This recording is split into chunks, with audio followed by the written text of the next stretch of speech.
ত্রিপুরা হাইকোর্টে একটি জনস্বার্থ মামলা করেছিল অল ত্রিপুরা ব্লাইন্ড অ্যাসোসিয়েশন। তাদের বিভিন্ন সুবিধা, সমসুযোগ, আইনি অধিকার এবং মর্যাদা সুরক্ষিত করার প্রশ্নে আইন অনুযায়ী তারা যাতে বাধামুক্ত যাতায়াত করতে পারে, হাসপাতালে অফিসে আসা যাওয়ার ব্যবস্থা, সরকারি হাসপাতালে চিকিৎসা ভাতা, অন্য সময়ে একজন কমিশনারের নিয়োগ এবং ব্রেইল বুক দেওয়া ইত্যাদি, এগুলোর অনেকটাই করা হয়নি। এসবে ঘাটতি ছিল অনেক। এই নিয়ে গত 11 আগস্ট রাজ্য সরকারের তরফ থেকে একটি হলফনামা উচ্চ আদালতে দাখিল করা হয়েছিল। বৃহস্পতিবার চিফ জাস্টিস এবং বিচারপতি এস.ডি. পুরকায়স্থ এই ডিভিশন বেঞ্চে মামলাটির শুনানি হয়। রাজ্য সরকারের তরফে যে তথ্য দেওয়া হয়েছিল তাতে আদালত সন্তুষ্ট হতে পারেনি। আগামী 4 সপ্তাহের মধ্যে সম্পূর্ণ তথ্য পেশ করার জন্য আদেশ দিয়েছেন ডিভিশন বেঞ্চ। সাংবাদিকদের এই সংবাদ জানান বরিষ্ঠ আইনজীবী পুরুষোত্তম রায় বর্মন।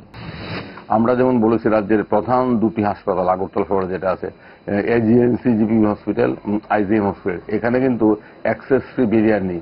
একজন দৃষ্টিহীন কিংবা শারীরিক প্রতিবন্ধী ব্যক্তি ওই সমস্ত হাসপাতালে যেতে অনেক বাধার সম্মুখীন হন। যদি আইনে সরকারের দায়িত্ব access free barrier free access করা, এই সমস্ত বিষয়গুলো আমরা বলেছি যে হলফনামাটা অস্পষ্ট ভাষা সুনির্দিষ্ট তথ্যভিত্তিক নয়, এটা পরিসংখ্যান নেই এবং সরকার ফুল টাইম ডিসেবিলিটি কমিশনার এটা রাজ্যে এখনো নিযুক্ত করা হয়নি এবং ফুল টাইম ডিসেবিলিটি কমিশনার না থাকার ফলে দৃষ্টিহীনদের অধিকার মর্যাদার প্রশ্নে তাদের প্রাপ্য সুবিধাগুলো নিশ্চিত করার ক্ষেত্রে যে তদারকির প্রয়োজন সেই তদারকি নেই।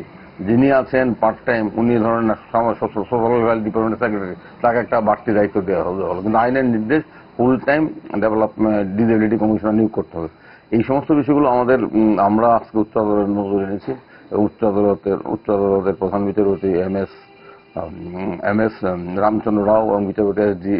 পুরকায়স্থ ডিভিশন বেঞ্চ আমাদের বক্তব্য গ্রহণ করে বলেছেন যে রাজ্য সরকারের বিশদ তথ্যভিত্তিক হলফনামা দিতে, এবং এটাও বলেছেন যে বিভিন্ন হাসপাতালে, বিশেষত আগরতলা শহরের দুটি মূল চিকিৎসা কেন্দ্র আইজিএম হসপিটাল এবং জিবি হসপিটাল, এই দুটি মূল চিকিৎসা কেন্দ্রে অ্যাক্সেস ফ্রি ব্যারিয়ার করার ক্ষেত্রে কতটা কি করা হয়েছে, কেন করা হয়নি, এই সমস্ত বিষয়ে সম্বলিত বিশদ হলফনামা দেওয়ার জন্য রাজ্য সরকারকে সময় দিয়েছেন। আগামী 4 সপ্তাহের মধ্যে হলফনামা দিতে হবে।